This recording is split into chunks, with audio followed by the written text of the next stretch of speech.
चलते हैं आगरा और जानने की कोशिश करते हैं आगरा का मतदाता किन मुद्दों पर वोट करेगा, वो कौन से फैक्टर हैं जो आगरा का जनाधार तय करेंगे। संवाददाता मनु चाहर की रिपोर्ट। लोकसभा चुनाव को लेकर सभी राजनीतिक दल अपने अपने गणित बिठाने में जुट गए हैं। यही वजह है कि लगातार चुनावी रैलियां की जा रही हैं, लगातार जनसंपर्क किया जा रहा है। तो ताजनगरी आगरा में 2 लोकसभा है और दोनों लोकसभाओं से भाजपा के प्रत्याशी भी उतारे गए हैं, बसपा के प्रत्याशी भी उतारे गए हैं और गठबंधन के भी प्रत्याशी उतारे गए हैं। उसको लेकर क्या यूथ क्या सोचता है, उसी को लेकर हम आज आगरा विश्वविद्यालय के यूथ से बात करेंगे। किन मुद्दों पर ये वोट करेंगे, कैसा प्रत्याशी ये चुनना चाहते हैं कि जिस तरीके से देखा गया है कि सांसद फतेहपुर सीकरी के हों या लोकसभा के हों या बीजेपी से, और दोनों सांसदों के बीच अब नए चुनाव होने वाले हैं। अभी चुनाव होगा हाल ही में। किस तरीके का आप कैंडिडेट पसंद करना चाहते हैं, क्या मुद्दे रहेंगे, किन मुद्दों को देखकर आप वोट करेंगे? सर, सबसे बड़ा मुद्दा तो बेरोजगारी है। जो हमारे युवाओं के लिए बेरोजगारी जो भी हो रही है, उसके लिए हमें और चांस मिलने चाहिए। और जो भी पेपर वगैरह लीक होते हैं उन्हें बंद होने चाहिए वो सारे, और आम जनता के लिए सुख सुविधाएं होनी चाहिए। बस यही सर। आप कैसा प्रत्याशी चुनना चाहते हैं? जिस तरीके से देखा जा रहा है कि बीजेपी के दोनों कैंडिडेट्स यहाँ हैं, दोनों सांसद मौजूदा हैं, आप इस बार किस तरीके का प्रत्याशी चुनना चाहते हैं? नहीं, प्रत्याशी मौजूद आए, मैं उनसे खुश हूँ। गुंडा मुक्त शासन है, बच्चे नकल पर रोक लगे, यूनिवर्सिटियों में विकास हो, रोजगार जनरेशन हो ज़्यादा से ज़्यादा, और बस लोगों का डायरेक्ट नेतृत्व हो। नेताओं को चुनने के लिए सब हो रहा है, अभी ठीक है जो चल रहा है फिलहाल में। आप कैसा कैंडिडेट चुनना चाहते हैं? क्या मुद्दे रहेंगे, क्या विकास के मुद्दे आपके भी रहने वाले हैं? देखिए सर, आगरा में जो हम देखें तो आगरा जो मेन आगरा जो है हमारा दयाल बाग और भगवान टॉकीज, तो ये जो सेंटर आगरा ये तो डेवलप काफ़ी ज़्यादा है। लेकिन अगर हम गांव की तरफ जाते हैं या यमुनानगर जाते हैं तो वहाँ पे डेवलपमेंट अभी पहुँचा नहीं है। तो जो हमारे चुनाव होने वाले हैं इसमें तो ये मुद्दा रहेगा कि जो गाँव का एरिया है, जो पिछड़ा एरिया रह गया है, और जो एक सामाजिक जो असमानता है लोगों में, जो मेन आगरा में और जो गाँव में रहते हैं आगरा जैसे बाहर क्षेत्र जो आता है, तो वहाँ भी काफ़ी काम करने की ज़रूरत है। तो एक ये मुद्दा रहेगा आगरा के लिए। और दूसरा जो कि हम बाकी हमारे साथियों ने बोला है कि जो एग्ज़ाम्स वगैरह हैं और जो वैकेंसीज़ हैं वो गवर्नमेंट लेके नहीं आ रही है। अगर लेके भी आ रही है तो उसमें बहुत सारी जो हैं इरेगुलरिटी ज़्यादा हैं। तो एक ये जो काम अगर गवर्नमेंट जो है सही से करेगी, ये मुद्दा हमारा रहेगा। और बाकी जो हम यूथ हैं, क्योंकि तो हम सब जानते हैं कि नौकरियों का सबसे ज़्यादा ज़रूरत हमको यूथ को होती है, तो ये हमारा एक मुद्दा रहेगा। नौकरी भी एक मेन मुद्दा रहेगा उसमें। यूथ किस तरीके से सोचता है कि यूथ को क्या मुद्दे होने चाहिए, किन तरीके के विकास के मुद्दों को लेकर वोट करेगा? सबसे मेन अगर हम बात करें तो जैसा कि मेरे दोस्तों ने ही बताया कि जॉब्स, अगर पहले तो जॉब्स निकलती नहीं है, अगर वैकेंसीज आती हैं तो उनके फॉर्म्स भरे जाते हैं, उसके बाद में हम वेट करते रह जाते हैं, उनका कोई आगे वो नहीं होता है, उन पर काम नहीं होता है। अगर टेस्ट देने जाते हैं तो फिर पेपर लीक हो जाते हैं, तो वो सारी प्रॉब्लम्स हैं। और मेजर अगर आप बात करें तो सिटीज़ में सफाई को लेकर थोड़ा इशू रहता है। और बाकी क्लासेस वगैरह रेगुलर लग रही हैं, सारा कुछ ठीक है। अभी तो ये सरकार से मैं सेटिस्फाइड हूँ, क्योंकि गुंडा राज नहीं है यहाँ पर, ज़्यादा मारधाड़ और ये सब नहीं होता है अभी, तो सब ठीक है। और भी मैं जानने की कोशिश करूंगा, आप किन मुद्दों को लेकर आज वोट करने वाले हैं? सर, वोट करते वक्त तो हम केवल इन्हीं चीज़ का ध्यान रखेंगे कि जो आम जनता है, जो हम जैसे जो एक मेजर सोसाइटी का जो मेजर सेक्शन है, उसको सर जो मेजर प्रॉब्लम होती हैं वो एक तो एम्प्लॉयमेंट की होती है, एक एजुकेशन की होती है, और सर हेल्थ इश्यूज़ होते हैं। तो सर इन सब चीज़ों पे ग्राउंड लेवल पे ज़्यादा काम हो। और सर क्योंकि जब एक पार्टी आती है सत्ता में तो सर उसके उस समय पॉलिटिकल पार्टी ज़्यादा एक्टिव होती हैं सर, जब इलेक्शन आने वाले होते हैं। उसके बाद लेकिन जो 3 या 4 साल का पीरियड होता है तब वो कहीं उसमें डिक्लाइन आ जाता है। तो सर एक कंसिस्टेंसी दिखाई दे थ्रू आउट द पीरियड, जो 5 साल का पीरियड होता है, अकाउंटेबिलिटी रहे, और सर अवेयर लोग आए, शिक्षित लोग आए, एजुकेटेड लोग आए, और सर थोड़ा यूथ का पार्टिसिपेशन ज़्यादा हो। मोस्टली अभी जब जैसा देखने को मिलता है सर, जो नेता लोग होते हैं उनका जो एज ग्रुप होता है वो मोस्टली 35-40 से अबव ही होता है। तो सर अगर यंग रिप्रेजेंटेटिव हों पार्टीज़ में तो सर वो ज़्यादा हमें मतलब सर अच्छा लगेगा। मतलब तो देखा जाता है कि यूथ की जिम्मेदारी बहुत होती है, यूथ चाहे तो पार्टी बदल भी सकता है, सरकार भी बदल सकता है। तो इस बार यूथ का मन क्या है, किस तरीके के चुनाव देख रहा है ताजनगरी आगरा में दोनों लोकसभा सीटों पर? सर जैसा कि मैंने पहले बताया कि जो हमारा मेन सेंटर आगरा है, वहाँ का जो यूथ है वो खुश है चीज़ों से, क्योंकि डेवलपमेंट भी हुआ है और ट्रैफिक की समस्या वो भी काफ़ी हद तक ठीक हुई है। जैसा कि मेट्रो भी बना है हमारे आगरा में, तो उस टाइम पे जो मैनेजमेंट हुआ मेट्रो बनाते टाइम पे तो लोगों को ज़्यादा दिक्कत हुई नहीं थी। लेकिन मैं फिर उसी मुद्दे पे आऊँगा, क्योंकि जो हमारे गांव के जो बच्चे यहाँ पढ़ने में आते हैं और स्कूलों में आते हैं, उनकी समस्याएं हैं कि वो गांव में उनके पास स्कूल नहीं है या एजुकेशन नहीं है, तो उनको इतना दूर आना पड़ता है। तो ये एक मुद्दा रहेगा। जो हमारे प्रोफेसर जो हमारे यहाँ पे सांसद हैं, तो उनको भी यहाँ से कुछ लोगों ने बताया कि ये एक समस्या है कि और एक बड़ी कॉलेज खुलवाई जाए बहाव क्षेत्र में और फतेहाबाद क्षेत्र में, ताकि वहाँ के बच्चों के लिए एक तरह का ये हो कि वो यहाँ ना आना पड़े, उनको वहीं मिल जाए शिक्षा। एक ये मुद्दा है सर। और एक अगर हम देश के तौर पे देखते हैं आगरा से बाहर जाके, तो नो डाउट कि गवर्नमेंट ने काफ़ी अच्छा काम किया है, फॉरेन पॉलिसी अच्छी हुई है। हम लोग थोड़े डिफेंसिव मोड से हटके हम लोग ऑफेंसिव मोड में भी आ गए हैं। तो एक नेशनल तौर पे देखें तो अभी एक इशू चल रहा है कि जो पॉलिटिकल पार्टीज जो विपक्ष में हैं वो काफ़ी आरोप लगाती हैं। तो एक वो भी एक इशू है कि इस टाइम पे हमको जो गवर्नमेंट है उसको इस तरह के जो अगर चीज़ों में बचना चाहिए, अगर उसको अपनी इमेज सही रखनी है तो, क्योंकि जनता में जा रहा है कि वो एक तरह का ऑटोग्राफी लेके आ रही हैं। तो मैं समझूंगा कि अगर ये इस पर थोड़ा काम किया जाए तो एक अच्छी इमेज बनेगी और वो अच्छा होगा बीजेपी के लिए भी और बाकी जो पार्टी है उनके लिए भी। आप किस तरीके से सोचते हैं कि क्या मुद्दे रहने वाले हैं? आप स्टूडेंट्स हैं, किस तरीके के कैंडिडेट्स आप चुनेंगे? जी, मेरा ये मानना है कि अभी जो यूथ के लिए सबसे ज़्यादा है कि एक जो स्टडी का जो गुणवत्ता है वो एक अच्छी होनी चाहिए, और दूसरा एम्प्लॉयमेंट जनरेशन होना चाहिए, जिससे कि उन्हें उनकी स्टेट में ही अच्छे से एम्प्लॉयमेंट मिल पाए। आप किस तरीके से देखती हैं, किस तरीके का चुनाव होना चाहिए? क्या मुद्दे रहेंगे, क्या विकास के मुद्दे हैं? आप स्टूडेंट हैं, स्टूडेंट के तौर पे किस तरीके का कैंडिडेट्स आप चुनना चाहते हैं? सर, हम चाहते हैं एजुकेशन में थोड़ा सा और सुधार आना चाहिए। क्लासेस बच्चे प्रॉपर जाते नहीं है, क्योंकि हो सकता है कि इंटरेस्ट बच्चों का ख़त्म हो गया है कॉलेज आने को लेके। तो मैं चाहती हूँ कि अगर कॉलेज जितना ज़्यादा क्लास अटेंड करेंगे बच्चे, उनके लिए उतना अच्छा होगा।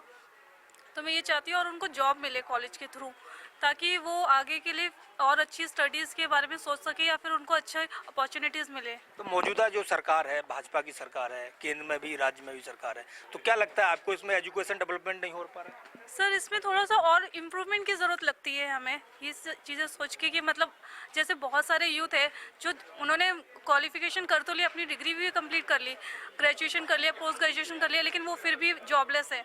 उन्हें उनके अकॉर्डिंग टू उनकी कैपेबिलिटी के अकॉर्डिंग उन्हें जॉब नहीं मिल पा रही है। तो मैं चाहती हूँ कि अगर ये चीज़ पे ध्यान दिया जाए तो ये अच्छा होगा। तो बिल्कुल आप सुन रहे थे यूथ को, जो इनका साफ तौर पर कहना है कि कैंडिडेट एक पढ़ा लिखा होना चाहिए और जो मुद्दे हैं वो एजुकेशन से रिलेटेड मुद्दे हैं वो उन पर फोकस देना चाहिए। इम्प्रूवमेंट जो पिछली सरकार जो कर रही है उसके बाद आगे आने वाली सरकार भी इम्प्रूवमेंट इस एजुकेशन पर करे, कहीं ना कहीं गुणवत्ता में सुधार की यहाँ ज़रूरत है। ये ऐसा यहाँ के युवाओं का कहना है। उनका साफ तौर पर यही कहना है कि जिस तरीके से लोकसभा चुनाव है हम उन सारे मुद्दों को देखते हुए वोट करेंगे। कैमरा पर्सन अंकुर के साथ मैं मनोज चार, इंडिया न्यूज़ आगरा। अब सीधे चलते हैं मऊ। वहां के कौन से मुद्दे चुनाव में हावी हैं, किन मुद्दों पर जनता अपना सांसद चुनेगी, लोगों के दिल में आखिर क्या है, ये जानने के लिए आसिफ रिजवी ने चुनावी चौपाल लगाई। मऊ से संवाददाता आसिफ रिजवी की खास रिपोर्ट। मैं बलिया के जिलाधिकारी कार्यालय पर यहाँ पर हूँ। कुछ लोग यहाँ पे इकट्ठा हुए हैं जो 2024 के सांसद को किस तरह से ये देखते हैं, किस नज़रिए से देखते हैं और 2024 का चुनाव किन मुद्दों पर रहेगा, आज इस पे बात कर रहे हैं। आइए, क्या नाम है भैया? अरुण जी, इस बार का 2024 का सांसद किस तरह का होना चाहिए? इस बार सांसद जो भी है हमारे जिले का जो विकास करे, शिक्षा, पढ़ाई, चिकित्सा पर ध्यान दे। हम लोग जो जात मरहम से उठ के जो इस पर ध्यान देगा उसे वोट करेंगे। तो जो अभी तक जो सांसद थे, क्या उन्होंने काम किया है कि नहीं इस बार? उन्होंने काम बस दिखाव पे हुआ है, कोई धरातल पे काम हुआ नहीं है। सबसे बड़ी बात है कि हम लोग के पास, नौजवानों के पास एक बेरोजगारी मुद्दा है। हम लोगों ने एक फार्म अप्लाई किया था पुलिस का, जिसमें उसका निरस्त हो गया पेपर। सबसे बड़ी तो मुद्दा ये है नौजवानों के लिए। तो कुछ लोग और भी हैं जिनसे हम लोग बात करते हैं कि 2024 के चुनाव के बाद जो सांसद किस तरह का होना चाहिए, हमारा सांसद बलिया का सांसद किस तरह का होना चाहिए। क्या नाम है आपका? ओम प्रकाश पांडे। ओम प्रकाश जी, जिस तरह से जो हमारा बलिया के जो सांसद रहे हैं, इस बार का सांसद किस तरह का होना चाहिए? रिपोर्ट कार्ड जीरो है, जिनके हाथों में ताकत है राज तिलक लगाने की, उन्हीं के हाथों में ताकत है सर उतार लेने की। कहीं कुछ नाली सड़क विकास कहीं कुछ नहीं हुआ है, स्वास्थ्य व्यवस्था फेल है, सड़क नाली फेल है, और उसी रिपोर्ट कार्ड पे बलिया की आवाम परिवर्तन करने जा रही है और बहुत भारी मतों से इंडिया गठबंधन जीतने जा रहा है। तो कुछ लोग इनका कहना है कि जो सांसद थे उन्होंने कुछ काम नहीं किया है, जिस तरह से और महिला ये हैं, उनसे पूछा जाए क्या मानती हैं कि इस बार जो 2024 का सांसद किस तरह का होना चाहिए और कैसा होना चाहिए जो विकास करे। मैं संध्या पांडे। और अब जो अभी तक सांसद थे उनको 100% विकास के लिए जनपद के लिए दिया जाता है और बहुत ही अच्छा हर क्षेत्र में, चाहे रोड हो, चाहे नाली हो, चाहे सड़क हो, रेलवे हो, हॉस्पिटल हो, हर क्षेत्र में प्रधानमंत्री नरेंद्र मोदी जी के नेतृत्व में विकास हुआ है। प्रधानमंत्री नरेंद्र मोदी जी के सामने कोई नहीं है। विपक्षी जो भी इंडी गठबंधन है वो एक भ्रष्टाचारियों का गठबंधन है जो कि लूट खसोट का ही काम किया है, जो कि जेलों में जा रहे हैं और इसके पहले भी कितने लोग बंद हैं, केस चल रहा है। ये किसी से छुपा नहीं हुआ है।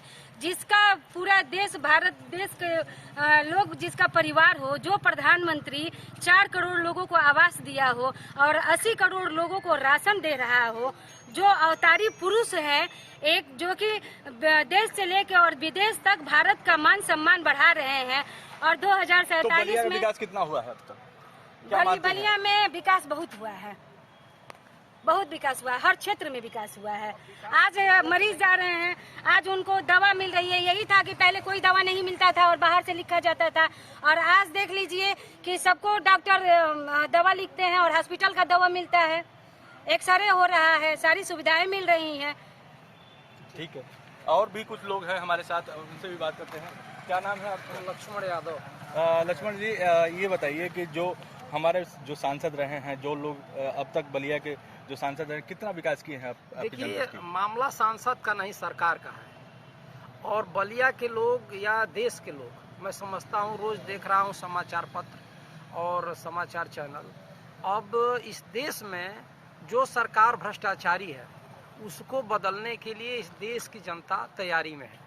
आपको बताऊं, बीजेपी के मतलब हम लोगों ने जो सर्वे किया है, देखा है कि भ्रष्टाचारी जुटाओ पार्टी, बीजेपी यानी भ्रष्टाचारी जुटाओ पार्टी।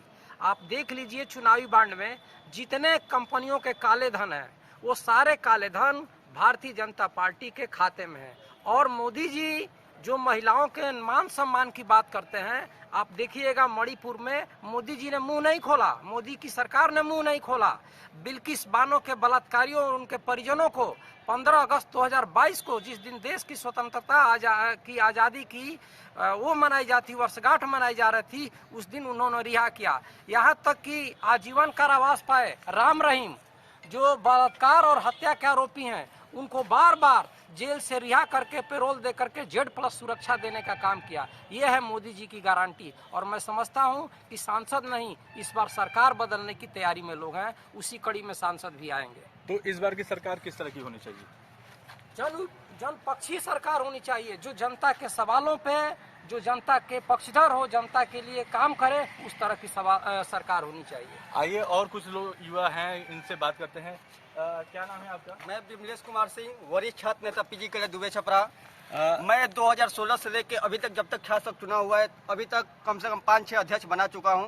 और मैं PG कॉलेज दुबे छपरा में कितना बार आमरण अनशन पर बिना खाए पिए 3 दिन, 4 दिन, 5 दिन, जब तक मेरी मांगे पूरी नहीं होती है तब तक आमरण बिना खाए पिए मैं अनशन में भी बैठा हूँ कितना बार। आप बैरिया क्षेत्र के मीडिया बंधु से पूछ सकते हैं मेरे बारे में, विमलेश सिंह वरिष्ठ छात्र नेता कैसा नेता है। और मैं फार्मासिस्ट भी हूँ, मैं फार्मासिस्ट हूँ।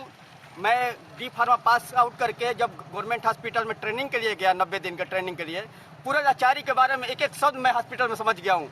वहाँ डॉक्टर अगर एक्सरे लिखेंगे तो एक दलाल पास में रहेगा, एक्सरे का पर्ची लेके दलाल साथ हो जाएगा, चलिए मैं एक्सरे कराता हूँ। और एक्सरे में 100 रुपये दलाली डॉक्टर की रहती है और 60 रुपये दलाली जो जाता है उसका रहता है। और दवा, आप किसी भी बीमारी के लिए दवा के लिए, इलाज के लिए जाते हैं, डॉक्टर पैरासीटामोल और एक रेंटडीन दवा, 2 ही दवा ही लिखता है, और एक एंटीबायोटिक दवा, 2 ही दवा, 3 दवा से सबका इलाज खत्म हो जाएगा। तो क्या किस तरह का सांसद आप चुनना चाहते हैं? किस तरह के सांसद होना चाहिए बलिया का? मुझे सांसद ऐसा चाहिए जो हॉस्पिटल में लाचारी दलाली जो चल रहे वो दूर करे। हमें सांसद ऐसा चाहिए जो बेरोजगारी, नौजवानों की बेरोजगारी दूर करे। हमें सांसद ऐसा चाहिए जो गरीबों की लाचारी दूर करे। ये जो सरकार है, ये भाजपा सरकार है, ये 3 किलो और 4 किलो राशन देके और बेरोजगारी बढ़ा दी है। मैं बलिया के दूसरे चरण में गौतम बुद्ध नगर में मतदान होना है। लगातार इंडिया न्यूज की टीम जनता के बीच जाकर उनके मन को टटोल रही है और जानने की कोशिश कर रही है कि 2024 लोकसभा चुनाव में किन मुद्दों को लेकर जनता वोट करेगी। तो आपको सीधा लेकर चलते हैं गौतम बुद्ध नगर, वहां से आपको दिखाएंगे हमारे संवाददाता रजत कुमार की रिपोर्ट। लोकसभा चुनाव की तारीखों का ऐलान हो चुका है। पार्टियों ने अपने अपने प्रत्याशियों को मैदान में उतार दिया है। नामांकन की प्रक्रिया शुरू हो चुकी है। गौतम बुद्ध नगर की जनता क्या सोचती है, कुछ मुद्दों को लेकर वोट करेगी 2024 में। हम जनता के बीच मौजूद है। गौतम बुद्ध नगर वो सीट है जिसे यूपी का 100 विंडो कहा जाता है। हम लोगों से बातचीत करेंगे। क्या नाम भैया आपका? संजय नाम है जी मेरा। संजय जी, चुनाव का माहौल है, किन मुद्दों को लेकर वोट करोगे? क्या मुद्दे रहेंगे आपके? मुद्दे क्या, वो ये अपना अपना तो भारतीय जनता पार्टी। तो विकास को लेकर वोट करोगे? जी, विकास के लिए वोट करेंगे। आपका क्या नाम है?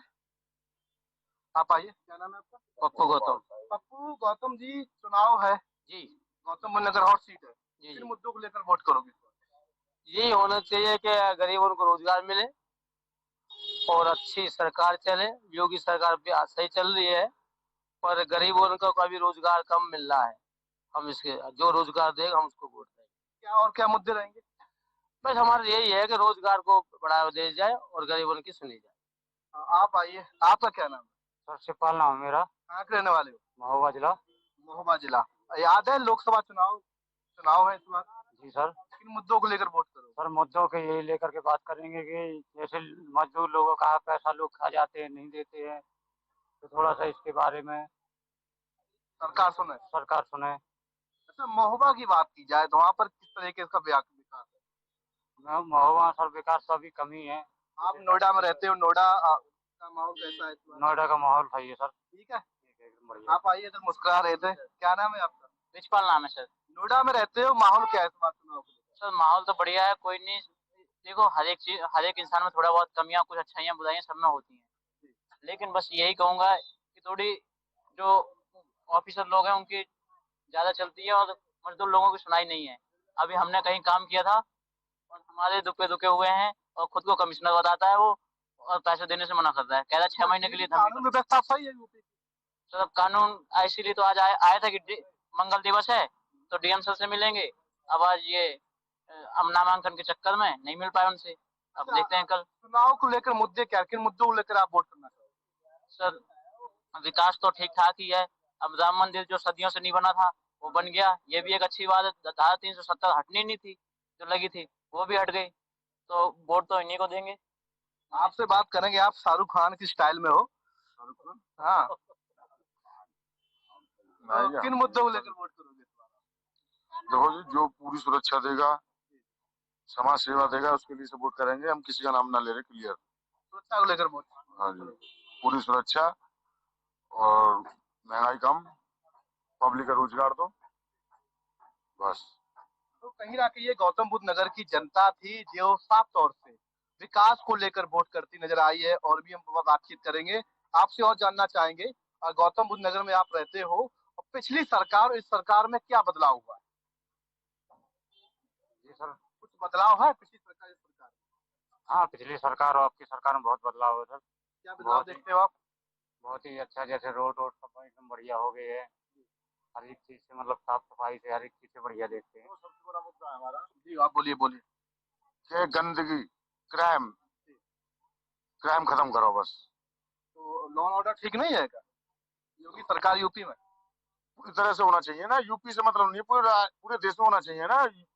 उत्तर प्रदेश से क्या है, पूरे देश का अंदर होना चाहिए। अच्छा, और कहीं ना कहीं और राज्यों में भी बदलाव होना चाहिए। राज्यों में बदलाव होना चाहिए और क्राइम पूरी तरह से खत्म होना चाहिए। और भी हमारे साथ लोग मौजूद हैं। भैया, चुनावी माहौल है, क्या मुद्दे रहेंगे? बीजेपी आनी चाहिए। बीजेपी आनी चाहिए। तो जो वोट दोगे, किन मुद्दों को लेकर वोट दोगे? सरकार काम कर रही है अच्छे, क्राइम खत्म कर दिए, बदमाश खत्म कर दिए सारे यूपी में। प्रधानमंत्री आने वाले समय में योगी को होना चाहिए। अच्छा, योगी को प्रधानमंत्री बनाओगे? बनाएंगे। वो तो अभी सीएम है। सीएम ही प्रधानमंत्री बनाएंगे 27। अच्छा, यूपी की बात की जाए, यूपी की व्यवस्था कैसी है, कानून व्यवस्था? यूपी कानून व्यवस्था बहुत बढ़िया। अच्छा, काफी सुधार है? सुधार है, बहुत ज्यादा सुधार। आप क्या काम करते हो? मैं एग्रीकल्चर से। किसान हो, तो जाहिर सी किसानों के भी बड़े बड़े मुद्दे रहे यूपी में। बहुत बढ़िया काम किया किसानों के लिए, बहुत अच्छे काम कर रही है। फिर भी किसान नाराज है? किसान नाराज है, ये तो है, नाराज है। नाराजगी कैसे दूर होगी उनकी? देखो, किसान मानता नहीं है किसी का। अब फसल का एमएसपी के लिए जोर लगा रही है किसान, जोर लगा रहे हैं किसान की, ये करो वो करो, लेकिन कितना ही रेट हो जाए किसान का फिर भी पेट नहीं भरेगा, फिर भी पेट नहीं भरेगा। एमएसपी और भी मुद्दे हैं। अगर गौतम बुद्ध नगर की बात की जाए, यहाँ पर भी किसान काफी धरने बैठे हुए। देखो, किसानों की तो उनकी बात वो ही जाने, हम क्या जाने। हम तो अपनी जानते हैं, हमें पता है सरकार हमारे लिए क्या करती है। हमको तो बहुत ही अच्छा काम लगा सरकार ने। आप खुश हो सरकार से? खुश हैं। और भी लोग हैं जो चाय पी रहे हैं, उनसे बातचीत करेंगे।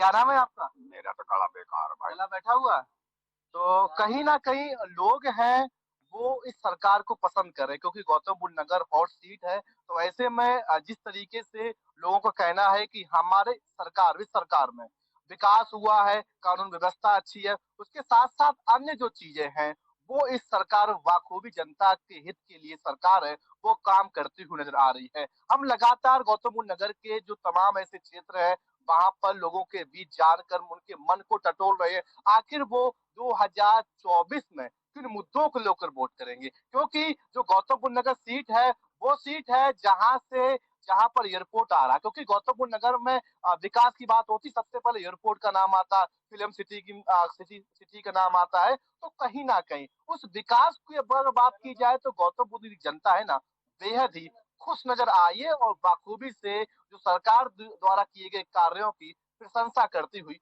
नजर आ रहे हैं। Rajat Kumar, India news.